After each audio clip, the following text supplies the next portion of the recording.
Hi, my name is Kyla Horn, and I'm a senior at Sheldon Clark High School. And for this week's informational speech topic, I chose serial killers.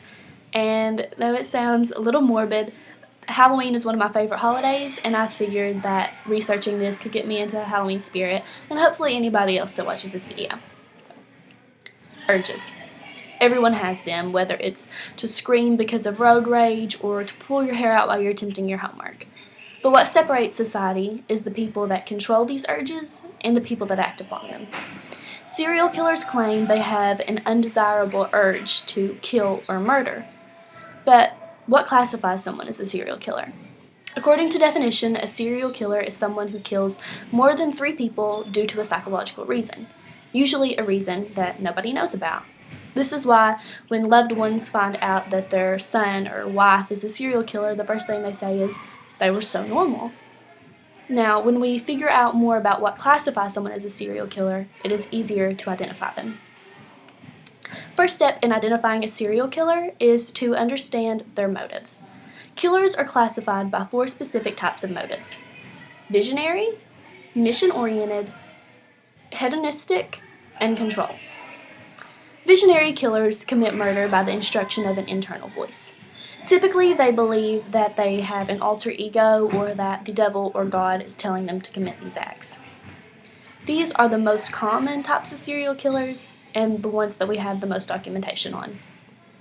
Mission-oriented killers believe they were sent to rid the world of a certain person that they deem bad or unworthy of life. Think of Hitler during World War II with the Jews. Usually, these killings are pre-planned and executed the best. Hedonistic killers, also known as lust killers, receive sexual gratification from murder. The amount of sexual gratification they receive depends upon how much torture they inflict upon their victims. They usually trick their victims into traps. For example, Ted Bundy, a famous serial killer, would lure women back to his car by asking for help with a cane or walked with a limp. Control serial killers derive pleasure from playing God or having control over someone's life and when they're able to end it. Cannibalism is often associated with these types of killers because they gain power by making someone else's body a part of their own. Similar to hedonistic killers, control killers do rape their victims as well.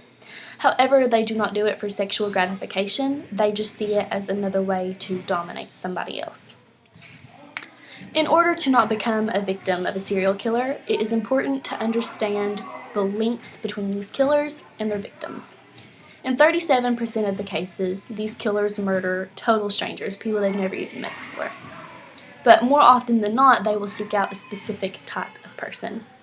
John Wayne Gacy Jr. was a man who sought after young boys, usually under the age of 13, and how he accomplished this was he would dress up as a clown for birthday parties and then lure the boys back home with them.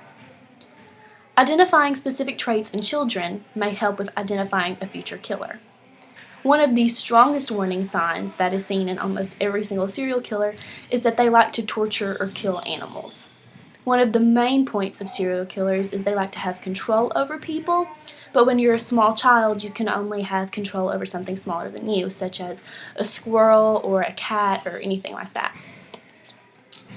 Many also suffer from childhood abuse, whether it be physical, mental, sexual, anything. This usually leaves them with feelings of bitterness or some sort of hatred to the world that they never learned to control.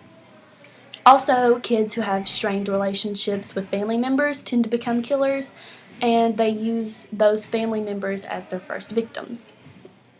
While it is important for us to study these killers and identify their habits to know how to avoid them, it is most important that we no longer continue to glamorize them in shows, such as Dexter. Think about it. When we hear of a killing, do we ever hear the names of the victims? Of course we do, but we don't hear them nearly as much as we hear the names of the killers. We are promoting that if you do, a horrendous act, that is a surefire way to get your name out there and to receive publicity, which is sometimes all that these killers want.